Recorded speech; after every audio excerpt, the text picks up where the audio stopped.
সাত সকালেই বোলপুরের রবীন্দ্রবীথি বাইপাসে বেসরকারি অর্থলগ্নির কোম্পানির অন্যতম অংশীদারের বাড়িতে বৃহস্পতিবার কেন্দ্রীয় বাহিনীর কড়া নিরাপত্তায় তল্লাশি আয়কর দপ্তরের। উল্লেখ্য, ওই বাড়ির মালিক আনারুল ইসলাম, যার বিরুদ্ধে কোম্পানি মারফত সাধারণ মানুষের কোটি কোটি টাকা প্রতারণার অভিযোগ উঠেছে। জানা গেছে, আনারুল ইসলামের গ্রামের বাড়ি লাভপুরের ঠিবা অঞ্চলের কাজীপাড়া গ্রামে। এদিকে 4 ঘন্টারও বেশি সময় পর আয়কর দপ্তরের 3 আধিকারিক আনারুল ইসলামের বাড়িতে তল্লাশি চালিয়ে বেরিয়ে যান। আর তারপরেই ঘটনাস্থলে আনারুলের শ্যালককে পেয়ে বিক্ষোভ দেখান আমানতকারীদের দাবি, 2023 সালের জুন মাসের পর থেকে আর কোনো টাকা তাদেরকে দেওয়া হয়নি। বারবার আনারুল ইসলামের কাছে এলে তাদের অপমান করে তাড়িয়ে দেওয়া হতো বলেও দাবি তাদের। অন্যদিকে জানা গিয়েছে, 6 মাসেরও বেশি সময় ধরে বোলপুরের বাইপাসে প্রায় 2 কোটি টাকা মূল্যের বিলাসবহুল বাড়ি ছেড়ে তার পরিবারের সদস্যরা অন্যত্র গা ঢাকা দিয়েছেন। অন্যদিকে এই অর্থলগ্নি সংস্থার তথাকথিত ডিরেক্টর জিয়াউর রহমান উড়িষ্যায় গ্রেপ্তার হয়ে জেলবন্দি রয়েছেন বলেও জানা গেছে। ঘটনাকে কেন্দ্র করে চাঞ্চল্য সৃষ্টি হয়েছে শহর জুড়ে। বোলপুর থেকে শুভদীপ গুইয়ের report, crime press Bengal news. ED raid করেছে, সকালে শুনলাম, তাই দেখছি যে হ্যাঁ ইডি রেড করেছে। এখানে আসি, দেখছি অফিসাররা ভিতরে আছে। বিষয়টা হচ্ছে এলএফএস প্রাইভেট লিমিটেড নামে একটা কোম্পানি ছিল, যে কোম্পানিটাকে এখানে লঞ্চ করেছিল। এই আনারুল ইসলাম ওই কোম্পানির ডিরেক্টর ছিল। তো এখানে এসে তারা প্রত্যেক মানুষকে ওই আপনার শতকরা 2% মানে লাখে 2000 টাকা রিটার্ন করতো। 2013 সালে নিয়ে এসেছিলো কোম্পানিটা। এখন বর্তমানে আপনার এটা 2023 সালে জুন মাস করে এটা বন্ধ হয়ে যায়। তারপরে থেকে প্রত্যেকে কেস করেছিল, কিছু লোক কেস করেছে, কিছু লোক অপেক্ষা করে আছে। এই চলছে বর্তমানে 2টো কেস চলছে, একটা হাইকোর্টে চলছে, একটা আপনার ট্রাইব্যুনাল কোর্টে চলছে। আপনার যেটা ওই স্যাটে বলে, স্যাটে একটা কেস চলছে বোম্বেতে। যিনি দায়িত্বে তার নাম এমডি আনারুল ইসলাম, মানে এখানকার যে লিডার ছিল বা যে ডিরেক্টর ছিল কোম্পানি, ও হচ্ছে আনারুল ইসলাম। আনারুল ইসলামের বাড়িতে রেড হচ্ছে। বাড়ি কোথায়, তিনি থাকতেন কোথায়? এখানেই থাকতেন। আর ওনার গ্রামের বাড়ি হচ্ছে লাভপুর কাজীপাড়া। তা কত টাকা লোক নিয়ে? এখানে মোটামুটি আনুমানিক যেটা আমরা দেখেছি 70 থেকে 72 কোটি টাকা বোলপুর ব্রাঞ্চ থেকে কাজ হয়েছে। অল ওভার ইন্ডিয়া মোটামুটি 2000 কোটি টাকা। কিছু উদ্ধার হয়েছে? না, এখনো কিছু উদ্ধার হয়নি।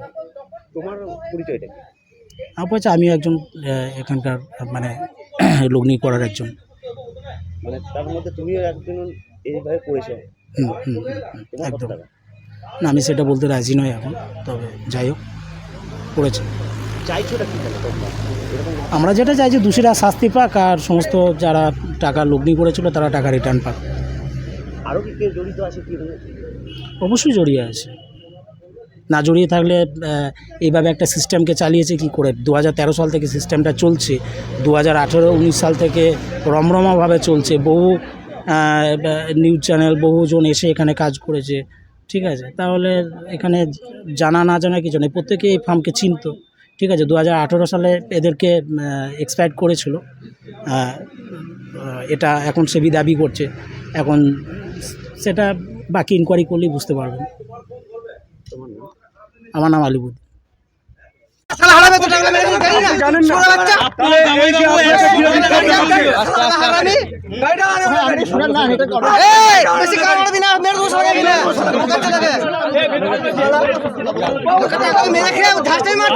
ইডি আধিকারিকেরা আনারুল মন্ডলের বাড়িতে, এই মোহাম্মদ আনারুল ইসলামের বাড়িতে এসেছিল।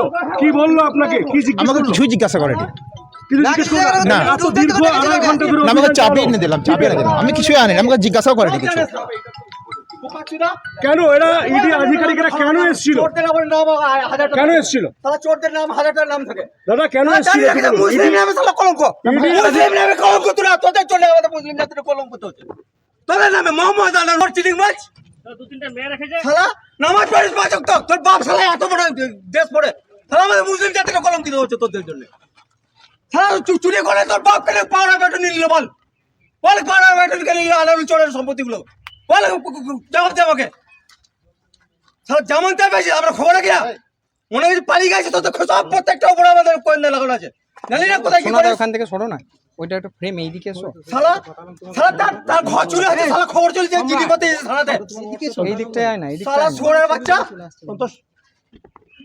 সালা মিষ্টি মিষ্টি কথা ধর্মের টাকা বেঁচে দিয়েছে সালা তোর তোর বাপ তো সালা তোর বাপ সালা ধর্মের সালা নামাজ পড়ায় সালা 5 ওয়াক্ত নামাজ পড়ায় তোর কুচে দেয় না সালা চুরি করার টাকা খেয়ে তোর মেম্বারে ওঠা মেম্বারে ওঠা তো বাপকে পাওয়ার পেটু নিয়ে নিল বাপকে ডাক এখানে তোর বাপ কত টাকা ইনকাম করে যাইতে ও আনারুল ইসলামের পাওয়ার পেটু নিয়ে নিল পুরো সম্পত্তি দলিল নিবে দলিল সব মিডিয়াকে দিয়ে দেবো এখনই চাইলে থাকি না তাহলে কি চলে এসেছিস এখানে কি চলে এসেছিস কি চলে তো বাপ করা ডাক্তার মাথা আসছে এখানে সালা জামান পাইছে কষ্ট করে টাকা আমরা হারামে টাকা তোদের মতো যে লোককে ঠকি না কালি ওই উসমান ছোড়া বাচ্চা দেখা লাগে রক্ত গরম করে টাকা সমস্তটা মারা সালা উসমান এই সালাদের জন্য গোটা মুসলিম জাতির কলঙ্ক দেখতে পাচ্ছেন আপনারা একটা রীতিমতো একটা বিক্ষোভ পরিস্থিতি তৈরি হয়েছে মোহাম্মদ আনারুল ইসলামের পরিবার